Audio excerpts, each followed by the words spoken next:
seperti apa doa yang cepat dijawab itu? Apakah semua doa langsung dijawab seketika? Akankah mendapat jaminan langsung dijawab? Ternyata kalimat dijawab ini diikat dengan syarat ketentuan berlaku. Apa di antara syarat dan ketentuannya ini? Teruskan ayatnya. Falyastajibuli. Syarat pertama. Kalau doamu ingin cepat aku jawab, falyastajibuli. Maka engkau pun harus cepat merespon setiap seruanku. Jawab seruanku dengan cepat. Doa ingin dijawab oleh Allah, maka kata Allah, kamu pun harus menjawab setiap seruanku. Jawab seruan Allah. Ayo respon, adil. Maunya dapat gaji aja, kerja nggak mau. Ya? Apa ibu pikir duduk manis, santai di ruangan tengah, tiap bulan suami datang berikan uang belanja? Belum tentu. Kalau sikap tidak bagus, ya interaksi tidak mulia, maka belum tentu itu didapatkan. Maka syarat pertama kata Allah, kalau doamu ingin cepat aku jawab, maka setiap aku seru, cepatlah engkau kemudian kerjakan dan jawab itu. Jadi ternyata seruan Allah itu terkait berkelindan dengan pengabulan doa.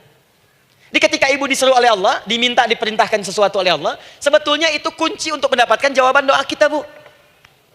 Dipanggil kita, ayo cepat datang ke sini, mau minta apa? Minta, saya kasih. Apa di antara kunci doa itu, Ustaz? Yuk kita lihat. Adalah jawaban dari seruan Allah. Apa di antara seruan Allah itu? Saya beri contoh satu misalnya. Allah perintahkan kita untuk sholat. Bahkan diseru, diingatkan 5 kali dalam sehari. Sholat. Bukankah kita diseru, Bu? Dipanggil 5 kali sehari untuk sholat? Allahu Akbar, Allahu Akbar. Ya? Diingatkan kan? Ayo ingat Allah, ingat Allah, ingat Allah, ingat Allah. Allah Maha Agung, Maha Besar semuanya, dan seterusnya. Perhatikan baik-baik.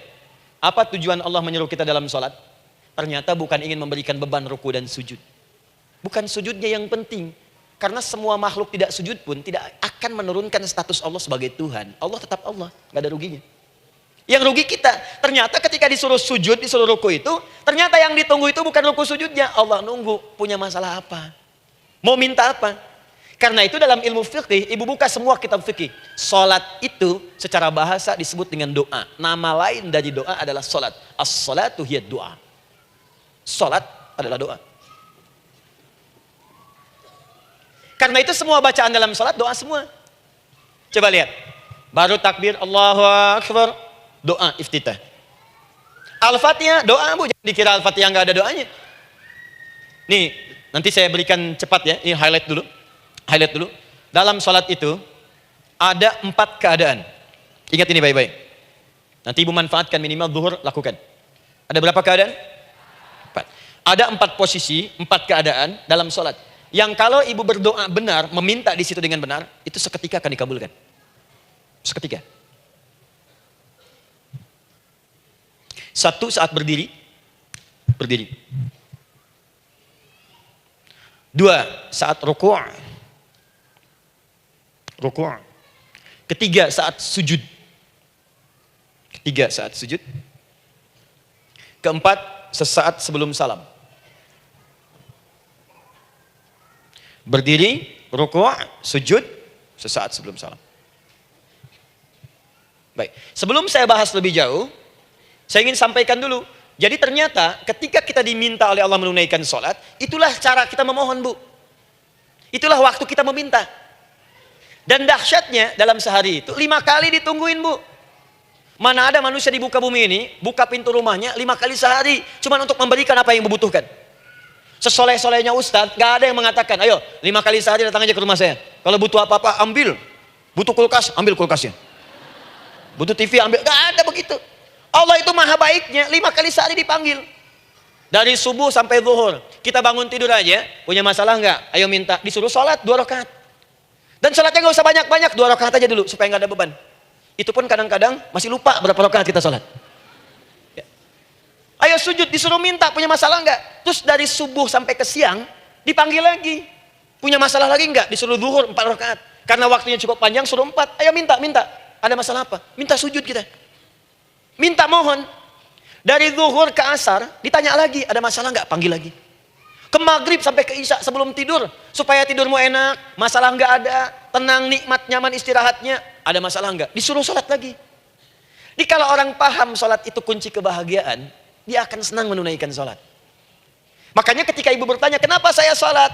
Dijawab oleh muadzin, hayya 'alas shalah, ayo sholat. Kenapa sih sholat? Hayya 'alal falah. Yuk bahagia. Ayo tenang. Yuk dapatkan apa yang kamu inginkan. Falah. Jadi kalau orang paham sholat itu menyelesaikan persoalan, tentu orang akan berbondong-bondong semangat untuk menunaikan sholat. Cuman sayang segelintir orang itu menilai sholat sebagai beban. Jadi sebagai kewajiban beban saja, makanya sholatnya nggak nikmat. Karak tadi duhur, ayeuna asar deui. Tuh. Ya bagaimana doanya bisa dijawab? Anda datang pada orang, tapi datangnya dengan marah-marah. Datangnya dengan mencelanya. Ya bagaimana dia bisa memberikan kebutuhan Anda? Anda datang pada Allah dengan niat yang tidak ikhlas. Setelah itu kemudian menggunjingkannya, bagaimana bisa dijawab? Tuntutan tinggi. Tapi datang tidak membawa prestasi, bagaimana bisa diberi? Catat tuh, bikin status. Paham ya?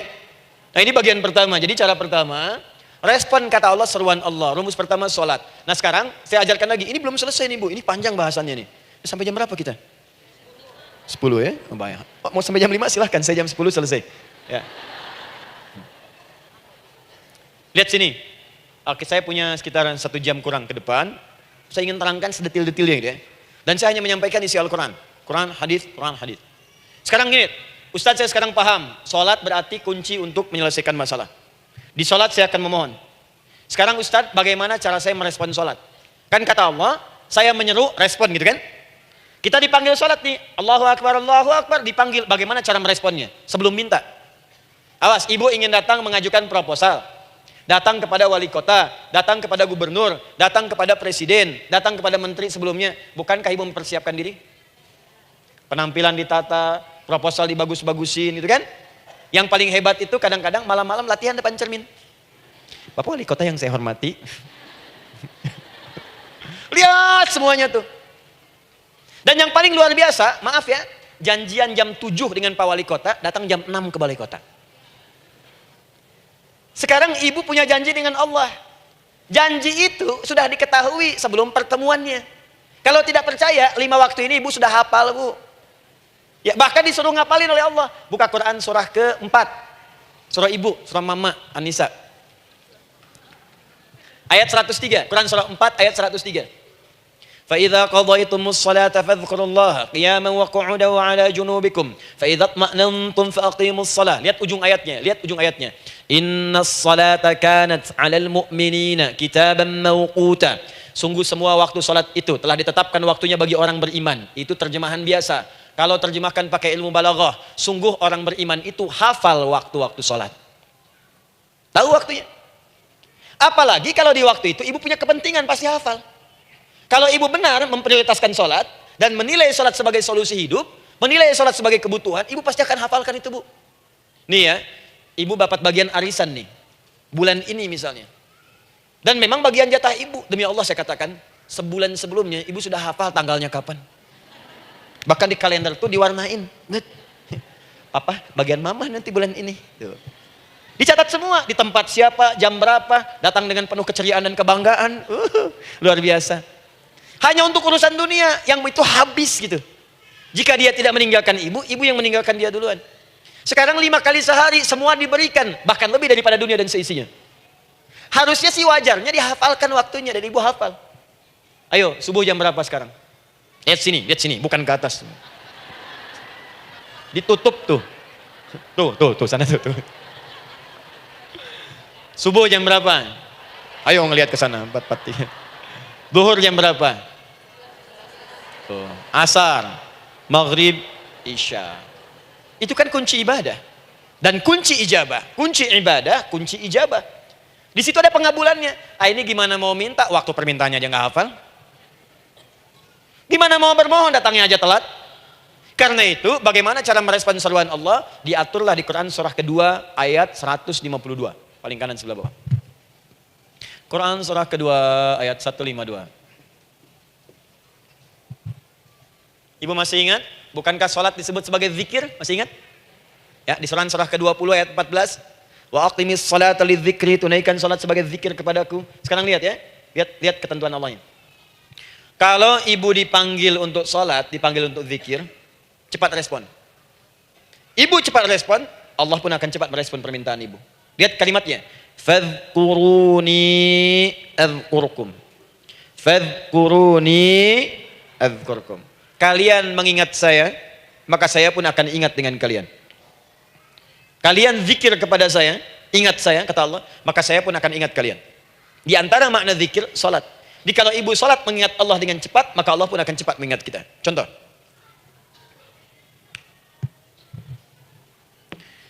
Saya ambil waktu subuh misalnya.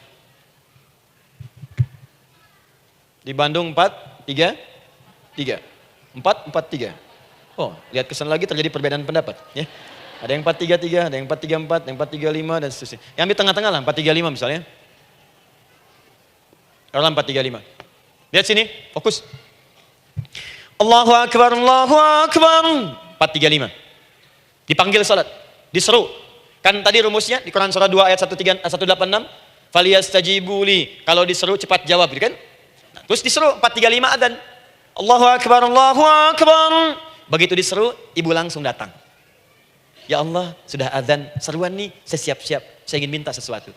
Nah, orang yang datang saat dia diseru Allah, dia pun datang kemudian untuk menyerunya, maka Allah pun akan menjawab apa yang ia mohonkan saat ia bermohon kepadanya. Perhatikan, dipanggil oleh Allah lewat suara muadzin, Allahu Akbar, dia merespon cepat, siap sholat. Maka dia pun ketika memanggil Allah, seketika Allah pun akan jawab padanya. Sesuai dengan kadar responnya. Dipanggil saat itu, dia menjawab. Maka Allah pun akan ingat kepadanya hanya saat dia memanggil saja. Di saat panggil, diingat. Panggil, diingat. Jelas? Ini yang hebat. Dipanggil 4, 3, 5. Allahu Akbar, Allahu Akbar. Dia sudah ingat dari sejak jam 3 lewat 45. Dia bangun jam 3. Bisa. Padahal belum dipanggil. Datang. Bahkan Masya Allah, melakukan warming up dulu. Tahajud. Istighfar. Baca Al-Quran sebelum dipanggil. Masya Allah bu, ibu mau datang misalnya ke istana. Dan dia jam 7 datang jam 6. Di situ ibu kerjakan yang baik-baik dulu. Wah lihat. Terus kelihatan CCTV kan. Wah ini orang bagus banget nih. Mulia, bagus. Sampah diambilin, disapu. Kelihatan. Itu ibu belum datang pun udah dipanggil duluan. Ada orang yang belum dipanggil sudah datang menghadap Allah. Tahajud dia, zikir dulu, istighfar dulu. Ini orang, maaf ya. Walaupun dia belum memanggil Allah, Allah sudah menyelesaikan semua persoalannya. Di orang-orang yang selalu ingat kepada Allah, walaupun Allah dalam waktu tidak memanggilnya, maka Allah akan mengingatnya sekalipun orang ini belum bermohon kepadanya. Maka ibu nanti akan temukan orang-orang yang langsung diselesaikan persoalannya oleh Allah bahkan sebelum dia bermohon kepadanya. Jadi ada orang yang seakan gak punya masalah bu. Bukan gak punya masalah, sebab setiap dia punya masalah, masalahnya diringankan oleh Allah. Jadi seakan-akan gak ada beban. Ah ini indah hidupnya. Enak. Butuh sesuatu, sebelum nyari, datang.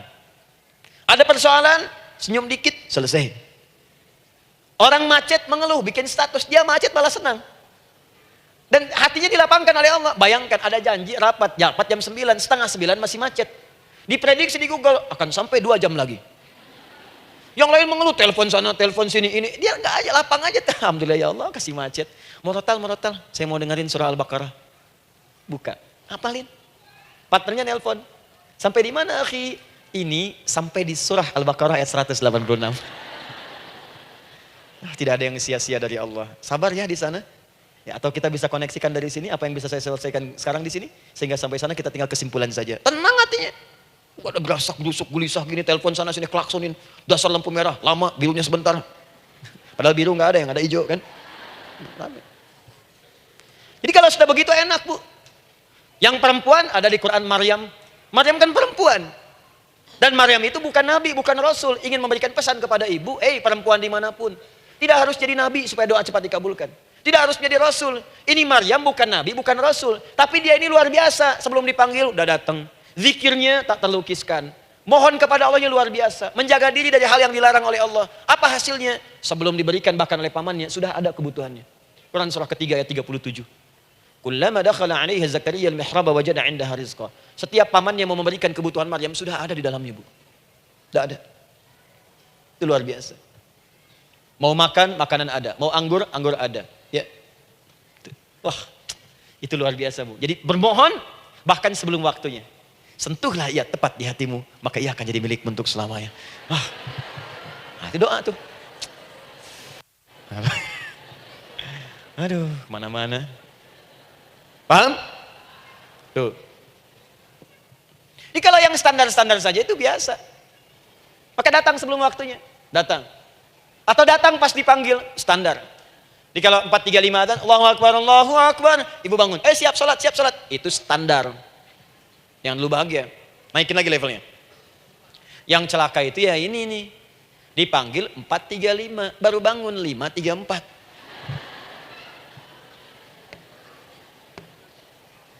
Sholat subuh belum, nuntutnya udah banyak. Ya Allah, kurang apa lagi aku bermohon kepadamu. Sudah aku meminta sekarang, sholat subuh aja belum. Jadi mana keadilannya? Jadi yang pertama, respon seruan Allah. Disitulah Allah pun akan cepat merespon apa yang kita kemudian butuhkan. Jadi yang pertama lewat sholat ya Bu ya. Ingat sholat. Dan sholat itu tadi dari 4 posisi saya ajarkan yang pertama saja satu. Supaya nggak terlampau panjang ya. Berdiri Bu. Saya ajarkan satu. Setiap ibu dalam keadaan berdiri dan membaca Al-Fatihah pada kalimat iyyaka na'budu wa iyyaka nasta'in. Ingat pada kalimat iyyaka na'budu wa iyyaka nasta'in, maka sertakanlah di hati kita apa persoalan yang dirasakan untuk bermohon kepada Allah. Saya ajarkan cepat. Kalau ibu mau belajar lebih detail, ikuti kajian kami di fikih salat, sifat salat Nabi sallallahu alaihi wasallam. Nanti saya terangkan semua dalilnya. Insyaallah sepanjang yang saya ketahui. Baik. Dasarnya ini, dasarnya Quran surah ketiga ayat 38 sampai 39. Dan dikuatkan nanti di hadis qudsi. Ibu kenal Nabi Zakaria? Ya kenal ya. Ya selamat lah Bu. Alhamdulillah. Episode ke-15 kenal Nabi Zakaria, luar biasa. Alhamdulillah. Nabi Zakaria punya persoalan, sudah berumah tangga, belum ada keturunan, fisiknya sudah letih, rambutnya sudah memutih, dan mohon maaf istrinya divonis menopause dan mandul. Secara medis klinis. Apa yang beliau kerjakan? Sholat. Dalam sholatnya bermohon kepada Allah. Perhatikan permohonannya. Qala rabbi habli min ladunka dzurriyyatan thayyibah. Ya hunalika da'a Zakaria rabbah. Qala rabbi habli min ladunka dzurriyyatan thayyibah. Innaka sami'ud du'a. Ya Allah, aku bermohon kepadamu, anugerahkan aku keturunan. Semua mengatakan aku gak mungkin punya keturunan. Hanya engkau yang tidak punya batas dalam pemberian. Engkau pasti mendengar doa saya. Kalau pada yang maha mendengar tidak mengabulkan juga, lantas kepada siapa lagi aku mesti memohon? Doa ini dipanjatkan oleh beliau dalam keadaan sholat. Sedang berdiri dalam sholatnya. Jadi ibu maaf ya, tolong jangan salah berpikir. Semua nabi dan rasul, orang soleh sebelumnya itu sholat. Cuma kita lebih sempurna gerakan dan jumlahnya. Sempurna. Orang dulu sholat. Nabi Musa sholat. Quran surah 20 ayat 14. Nabi Isa sholat. Quran surah 19 ayat 31 sampai 33. Nabi Ismail sholat. Quran surah 19 ayat ke-55. Semua sholat. Sholat. Nabi Zakaria saat punya masalah, sholat. Dalam berdirinya minta dalam sholatnya. Dari mana Ustadz tahunya beliau minta dalam berdiri dalam sholat? Ayat 39 ya baca. Quran surah ketiga ayat 39. Fanadatul malaika, maka doanya itu dijawab oleh Allah. Datang malaikat menyampaikan jawaban. Wa huwa qaimun yusalli fil mihrab. Sedangkan beliau masih berdiri dalam sholatnya di mihrab. Masih berdiri dalam sholat. Sholat. Di dalam sholat itu minta. Makanya semua bacaan sholat itu permintaan isinya. Dan dikabulkan oleh Allah. Anallaha yubashshiruka bi Yahya. Allah kasih kabar gembira, engkau akan punya anak, langsung namanya dari Allah Yahya. Artinya hidup yang mustahil menurut manusia. Lahir dari rahim seorang perempuan yang divonis menopause dan mandul menurut medis. Kata Allah tidak ada yang mustahil bagiku. Lahir dan hidup dia, Yahya. Kapan terjadinya? Sedang sholat. Kapan saat sholatnya? Berdiri. Nah yang paling menarik Bu, umatnya Nabi Muhammad SAW ditunggu oleh Allah 5 kali dalam sehari. Dan dimintakan sebelum sholat untuk menyiapkan permohonannya. Maka turunlah Quran surah kedua ayat ke-45. Ibu lihat ayatnya. Wasta'inu bis-sabri was-salah. Bahkan ditegaskan lagi. Di Quran surah kedua ayat 153. Paling kanan sebelah bawah. Ya ayyuhalladzina amanu ista'inu bis-sabri was-salah. Yang pertama nggak pakai panggilan iman. Wasta'inu, kata Allah, hei, kalau kamu punya masalah, jangan mengeluh, jangan berkeluh kesah, jangan terlampau banyak gelisah, cepat siapkan dirimu untuk menunaikan sholat. Siapkan permohonanmu, minta kepada aku lewat sholat. Kalau belum yakin, disebutkan imannya. Ya ayyuhalladzina amanu, hei orang-orang yang masih merasa punya iman, katanya punya iman. Jadi kalau ibu nggak mau minta lewat sholat, dipertanyakan imannya. Kamu punya iman nggak? Kata Allah, yakin nggak dengan saya? Kalau punya masalah jangan mengeluh. Datang pada saya minta. Lewat sholat, saya panggil sholat minta. Kalau masih merasa punya iman. Tuh, iman kita itu dipertaruhkan di situ. Nah sekarang, saya berikan rumus bahasanya. Allah memanggil kita dengan bentuk jama, perintah jama. Wasta'inu, wasta'inu. Itu bentuk perintah. Wasta'inu, bentuk perintah.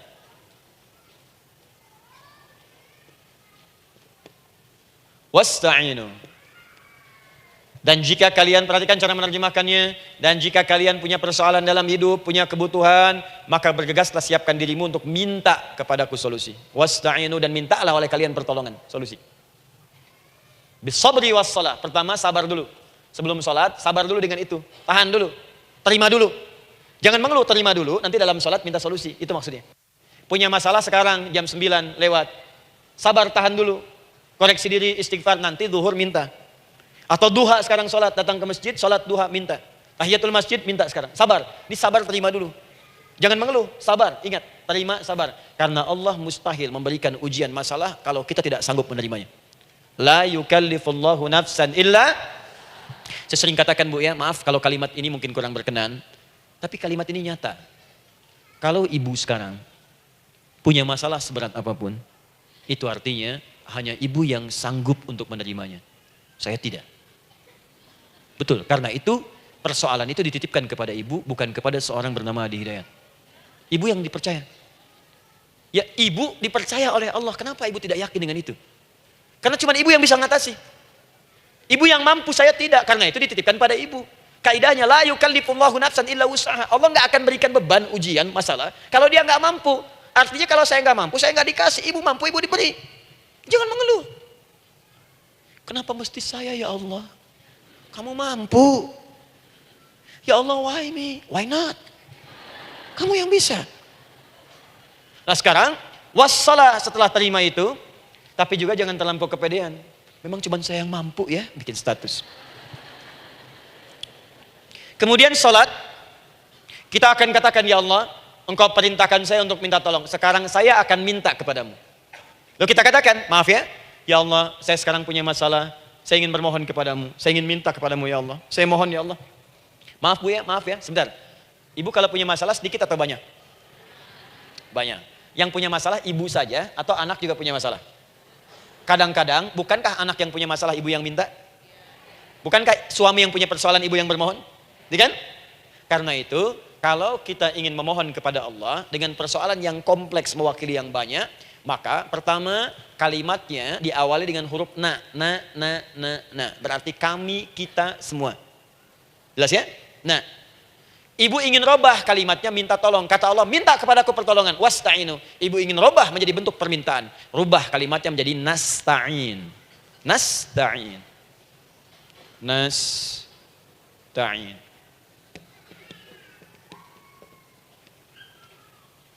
Wasta'inu nasta'in. Minta kepada siapa tadi? Allah. Boleh minta kepada selain Allah?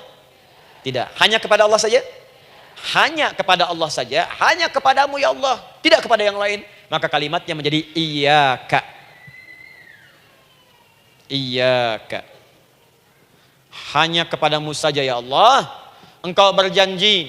Kalau ada masalah minta aku berikan. Sekarang hanya kepadamu saja ya Allah. Aku bermohon. Maka kalimatnya namanya iyyaka nasta'in. Sekarang saya tanya kepada ibu, apakah dalam sholat ibu membaca kalimat iyyaka nasta'in? Tuh. Saya mau tanya, ibu bacanya saat ruku atau saat sujud? Berdiri. Gak ada orang ruku baca kalimat ini. Allahu Akbar, iyyaka na'budu wa iyyaka nasta'in. Berdiri. Iyyaka na'budu wa iyyaka. Nah, sekarang saya bacakan hadis qudsinya. Tersambung dari Nabi sallallahu alaihi wasallam. Qala Rasulullah sallallahu alaihi wasallam, qala Allah azza wa jalla. Allah langsung yang berfirman lewat hadis qudsi. Perhatikan bahasanya. Qasamtus shalah baini wa baina 'abdi. Saya bagi dalam salat itu dua bagian, antara hak aku dan hak hambaku. Wali 'abdi ma sa'ala. Dan jika benar hambaku menunaikan kewajibannya dengan baik, menjaga hak-hak aku, maka pada saat itu apapun yang dia minta dalam salat aku akan berikan. Apapun. Kapan itu terjadi? Perhatikan kalimatnya. Idza qala al-'abdu, kalau hamba mulai membaca dalam salatnya, alhamdulillahi rabbil alamin. Alhamdulillahi rabbil alamin. Qala Allah azza wa jalla, seketika Allah menjawab, hamadani 'abdi, hambaku sedang memujiku. Ibu ingat baik-baik Bu ya. Ingat baik-baik. Setiap ibu baca Al-Fatihah dalam salat itu Allah memperhatikan dan menjawab bacaan ibu. Tadi masih ingat ketika saya katakan wa idza sa'alaka 'ibadi anni fa inni qarib, Allah itu dekat. Ya. Wa idza qala al-'abdu ar-rahmanir rahim, kalau hamba melanjutkan ar-rahmanir rahim, qala Allah azza wa jalla, Allah langsung menjawab athna 'alayya 'abdi, hambaku sedang menyanjungku. Wa idza qala al-'abdu maliki yaumiddin, ketika hamba berkata maliki yaumiddin, qala Allah azza wa jalla, Allah menjawab majjadani 'abdi, hambaku sedang mengagungkanku. Sekarang perhatikan kalimat ini. Wa idza qala al-'abdu, jika seorang hamba berkata iyyaka na'budu wa iyyaka nasta'in, ya Allah, sekarang hamba salat ibadah atas perintahmu. Dan hamba minta, ya Allah, hamba punya masalah, hamba punya persoalan, dan kau janjikan minta dalam salat. Qala Allah azza wa jalla, Allah jawab, hadza baini wa baina 'abdi, inilah perjanjian aku dengan hambaku. Wali 'abdi, kalau hambaku benar salatnya sampai bacaan ini, masalah apapun yang dia minta sekarang aku akan kabulkan. Dalam berdiri. Cuman sayang, kadang-kadang dalam keadaan ini banyak yang tidak minta. Maka caranya saya sampaikan yang pertama, kalau ibu sudah sampai ke bacaan ini, iyyaka na'budu wa iyyaka nasta'in, sertakanlah dalam hati ibu. Gak usah dilafadzkan. Sertakan ibu punya masalah apa. Atau secara umum minta solusi. Minta. Nabi itu kalau sholat, Nabi SAW kalau sholat, itu kalau baca ayat-ayat Quran, itu seringkali berhenti Bu. Sering berhenti. Kalau dalam ayat doa, beliau berhenti, mohonkan dengan baik. Kalau ayat-ayat surga, minta supaya umatnya ke surga. Ayat-ayat neraka, mohon supaya umatnya dibebaskan dari neraka. Minta. Kesaksiannya banyak. Hudzaifah al-Yamani, pernah sholat di belakang Nabi, begitu. Abdullah bin Mas'ud radhiyallahu ta'ala anhu, sholat di belakang Nabi, begitu. Ubay bin Ka'ab radhiyallahu ta'ala anhu, sholat di belakang Nabi, begitu. Di kesaksian mereka sama semua. Makanya seringkali itu nggak sadar, enak sholat dengan Nabi itu. Nyaman, kalau baca ayat surga seakan-akan pengen cepat ke surga. Kalau baca ayat doa berdoa, jadi nggak sadar. Rakaat pertama 100 ayat aja Al-Baqarah. Ya, kadang-kadang lewat ke Ali Imran. Pernah rekornya 5 juz 4 halaman, An-Nisa ayat 176 baru berhenti. Ya walaupun besoknya nggak pada ikutan lagi. Ya, karena merasa ini kapan rukunya gitu, sekarang atau nanti, sekarang atau nanti. Tapi enak. Nah saya ajarkan satu hal, kalau kita sampai pada bacaan Al-Fatihah tadi, jeda sejenak Bu, rasakan itu, minta. Minta. Setelah itu Allah ajarkan satu lafaz, kalau lafaz ini benar dibacakan oleh ibu, benar dibacakan, maka seketika doa akan dijawab. Langsung dikabulkan. Apa bacaan itu? Nanti dalam pelajaran selanjutnya kita akan bahas ya, insya Allah. Masih ada waktu? Oh iya, kalau masih kita bahas ya. Masih. Ada sesi mau jawab pertanyaan dulu, diskusi dulu, atau saya teruskan sebentar? Teruskan ya. Baik, kalau kita sampai jam 10, saya jeda sampai ke 9.45. Jadi 15 menitnya kita bisa diskusi ya. Baik. Apa lafaz yang kita bisa mohonkan? Teruskan ayatnya. Ihdinas siratal mustaqim. Ihdinas siratal mustaqim. Ihdinas siratal mustaqim. Ini Bu, nanti Ibu lihat dalam kajian tafsir yang kami sampaikan, juga dalam kajian fikih salat saya bahas dengan detail. Di sini singkat saja, singkat padat. Ihdina itu, ya Allah berikan kami hidayah, berikan kami jalan, berikan kami petunjuk, tunjukkan kami jalan yang lurus. Kalimat ihdina asalnya dari kata hidayah. Hidayah, jamaknya hudan. Ihdina, berikan kami hidayah, berikan kami hudan. Kalau tunjukkan kami jalan yang lurus, itu terjemahan Bu. Terjemahan. Kalau ibu ingin makna tafsir per huruf, per kalimat, bahkan per harokat, itu semua ada maknanya. Karena semua kalimat Quran itu mukjizat. Ihdina dari kata hidayah, hudan, berikan kami hidayah. Hidayah dalam bahasa Arab itu banyak maknanya. Bisa solusi dari semua persoalan. Bisa jalan menuju kemudahan. Bisa kesuksesan. Bisa petunjuk, banyak. Kalau dikumpulkan namanya hudan. Hudan. Makanya Al-Quran disebut hudan. Karena di Quran ada semua. Solusi ada, petunjuk ada, kemudahan ada. Dzalikal kitabu la raiba fi hudal. Al-Quran hudan. Syahrul Ramadan alladzi unzila fihi al-Quran hudan linnas. Isi Quran semua hudan. Di situ ada solusi. di situ ada petunjuk, di situ ada kemudahan. Kalau kita ingin minta semua itu, kalimat jadi katakan fi'il amr lit talab, permohonan dalam bentuk kalimat permintaan. Ihdina, berikan kepada kami hudan. Kalau sudah mengatakan ihdina artinya minta solusi, minta kemudahan, minta petunjuk. Jadi ketika ibu mengucapkan kalimat ihdinas siratal mustaqim, itu artinya, ya Allah, berikan kepada kami solusi dari masalah yang sedang saya hadapi. Berikan petunjuk dari persoalan yang sedang saya jalani. Berikan kemudahan, ya Allah, dari kesulitan yang tengah saya hadapi. As-siratal mustaqim, yang lurus, yang gampang. Karena jalan yang gampang itu lurus, gak berkelok, Bu. Langsung ke tujuan. Saya mau ke sini, jalannya belok-belok, gak langsung, kan gak enak. Ibu mau ke satu undangan, jalannya belok sini, belok sini, belok sini, belok sini. Kelokan 9, kelokan 7, kelokan 8. Ya. Kan rasanya berliku. Ibu ingin mendapatkan solusi, tapi dilempar-lempar. Ke sini dulu, berkelok. Sini dulu, sini dulu, sini dulu. Kenapa nggak ibu lurus dapatkan langsung? Dalam bahasa Arab, apalagi kalimat yang fasih, mendapatkan sesuatu dengan gampang, dengan mudah. As-siratal mustaqim, lurus ke tujuan, cepat, mudah. Apalagi ke surga nanti, tunjukkan kami jalan yang lurus, yang benar. Hak dari Allah dan mudah didapatkan. Itu maksudnya. Ini bukan sekedar tunjukkan jalan yang lurus, solusi yang mudah, yang gampang, yang cepat. Paham di sini ya? Seperti orang-orang dulu mendapatkannya. Siratal ladzina an'amta 'alaihim. Seperti orang dulu mendapatkan semua kenikmatan ketika mereka bermohon kepadamu, ya Allah. Siapa mereka? Ada 4 golongan disebutkan di Quran surah keempat ayat 69. Ada para nabi, orang-orang jujur siddiqin, para syuhada dan orang-orang soleh. Ya, wa may yuti'illaha wa rasul fa ulaika ma'al ladzina an'ama Allahu 'alaihim minan nabiyyina was-siddiqina wasyuhada was-sholihin. Para nabi dulu berdoa, ya Allah, saya ada masalah, dikabulkan. Kita minta, ya Allah, sekarang saya berdoa, tolong kabulkan seperti nabi-nabi dulu dikabulkan. Nabi Ayub sakit, berdoa, dikabulkan. Kita sakit, dikabulkan. Nabi Ibrahim ada ujian, dikabulkan. Nabi Ibrahim punya ujian dengan anak, kita ada ujian dengan anak, minta, dikabulkan. Anak-anak berselisih, ada yang dendam, yang iri, seperti anaknya Nabi Yakub. Nabi Yakub berdoa, dikabulkan, kita minta, dikabulkan. Ada syuhada, berdoa, dikabulkan, kita minta, dikabulkan. Orang soleh berdoa, minta, dikabulkan, kita minta, dikabulkan. Ya Allah, seperti engkau kabulkan doa orang-orang dulu yang melahirkan nikmat, pohon kabulkan kami yang minta sekarang dan mendapatkan kenikmatan itu. Itu maksudnya. Ya, siratal ladzina an'amta 'alaihim. Siapa an'amta 'alaihim di sini? Ulaikal ladzina an'amallahu 'alaihim. Sama persis kalimatnya. Minan nabiyyin was-siddiqin wasyuhada'i was-shalihin. Jadi jangan diartikan sebatas terjemahan. Walaupun di musim haji sekarang itu bisa dipakai. Saya tugas 2010 di Mekah. Ada jemaah kesasar, lupa maktab. Kemudian ingin balik, nggak tahu jalan. Dia ketemu askar. Askar nggak bisa bahasa Indonesia, dia nggak bisa bahasa Arab. Tapi dia hafal Al-Fatihah. Datang kepada askar, dia tunjukkan gelangnya. Pak, ihdinas siratal mustaqim. Tunjukkan saya jalan yang lurus. Bikin gelang. Askar nggak bisa bahasa Indonesia. Dikasih bahasa Arab nggak paham-paham. Tapi askar ini pun cerdas. Dia tunjuk, dia lihat gelangnya. Oh, maktab sana. Siratal ladzina an'amta 'alaihim ghairil maghdubi 'alaihim waladdallin. Lurus, jangan belok-belok. Kalau belok nanti engkau tersesat atau dicaci maki orang. Maghdub ya dicela orang. Dhalin tersesat, kan? Jangan dicela, jangan sesat, lurus.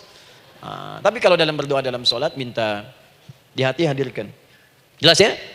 Nah, itu posisi pertama. Jadi pertama minta lewat sholat. Yang kedua cepat rajin istighfar, Bu. Saya cepat ya, rajin istighfar. Saya ada 7 menit lagi. Ibu rajin istighfar. Astagfirullah, astagfirullah, astagfirullah, astagfirullah. Itu yang paling singkat. Astagfirullahaladzim, astagfirullahaladzim, astagfirullahaladzim. Itu yang menengah. Astaghfirullahaladzim alladzi la ilaha illa huwal hayyul qayyum wa natubu ilaihi. Astaghfirullahaladzim alladzi la ilaha illa huwal hayyul qayyum wa natubu ilaihi. Astaghfirullahaladzim alladzi la ilaha illa huwal hayyul qayyum wa natubu ilaihi. Itu yang cukup panjang. Ibu rajin istighfar. Orang yang rajin istighfar itu diantara yang disebutkan dalam riwayat-riwayat adalah orang-orang yang cepat dijawab doanya. Hanya dengan istighfarnya. Jadi dia tuh punya keinginan, dia nggak katakan. Jadi keinginan di benaknya dia, terus dia istighfar. Astagfirullah, astagfirullah, astagfirullah. Itu kalau benar rajin istighfar, seketika dikabulkan. Cepat. Ada seorang yang hidup, ini tukang roti. Di zaman Imam Ahmad bin Hanbal. Saya pernah kisahkan ini di beberapa keadaan. Orang ini itu ahli istighfar. Jadi maaf ya Bu ya, bukan istighfarnya pas ada keperluan aja, bukan. Ada ta'lim ustaz di sab pertama, astagfirullah, astagfirullah, astagfirullah, bukan. Besok ada arisan, astagfirullah, astagfirullah, bukan. Jadi bukan ada keperluan istighfar, bukan. Orang ini membiasa istighfar. Jadi setiap mengerjakan apapun dia istighfar. Mau minum, bismillah, astagfirullah, astagfirullah. Dia setiap buka adonan, astagfirullah, astagfirullah. Nah, satu ketika